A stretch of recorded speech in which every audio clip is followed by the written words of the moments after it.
remember that we tied our knot at the beginning, just a loop around here. That's this short strand. That just stays where it is for right now. This long strand that goes to your 2 pieces of yarn, your 2 skeins of yarn, is going to stay tied on here.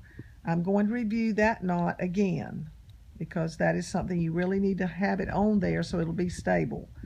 You turn it so it looks like a lowercase d, then you pull the yarn behind it to make it into like an O.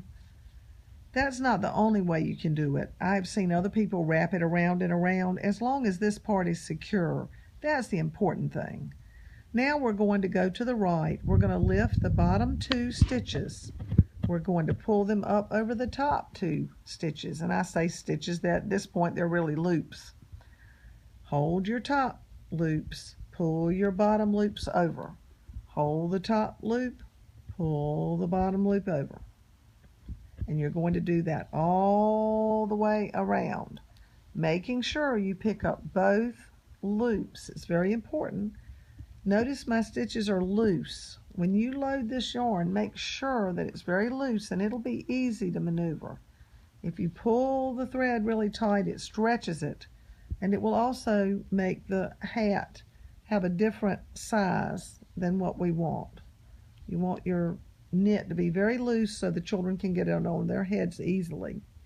Now you're going to go all the way around this hat, and no matter what, I messed up. See, if you mess up, stop and look at it again. Make sure you're grabbing the bottom and pulling it over the top. You need to pay attention. Are there 2 pieces there? Yes. That's why it's easier to use the 2 contrasting colors. However, I've made it with the same colors, and once you get used to it, you can do it that way. Variegated is also a little confusing sometimes. We're at the end. We're back at the start point again. So now you have one level of your knit. This is going to begin to look knitted on the inside. Now we're ready to load again, now that we've come all the way around. So we take off this flexible knot, the one that was D and then O bay, remember? And we're going to wrap it again. This is our top loop, so push your bottom ones down and just load your top as we go around. This might be easier for you on a flat table. However, after you get used to it, you can do it in any way. And some people even load this with it sideways. I have worked with ladies before that have turned it up on sideways. I don't do it that way, but you might be an individual who wants to try that, and you may get used to it. It may feel more comfortable that way. We're back around to the front again. We're going to tie it off in our temporary knot, our D for determination, then wrap that long piece around behind, or figure out your own way to put it temporarily on there.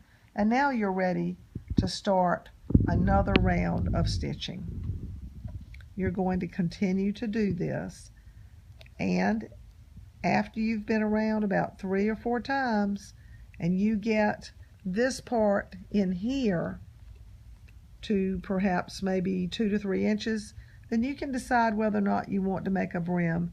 The next video will show you how to do that. So I'm going to go all the way around again and keep going. See, I almost grabbed the wrong one. I think I'll do that wrong this time and show you a little trick here. Okay, let's say that I do that and I go, uh-oh, I didn't grab both of them. It's so easy. Just pull it back over, pull it back to the bottom again, grab them and do it over. Just take your time. Don't panic.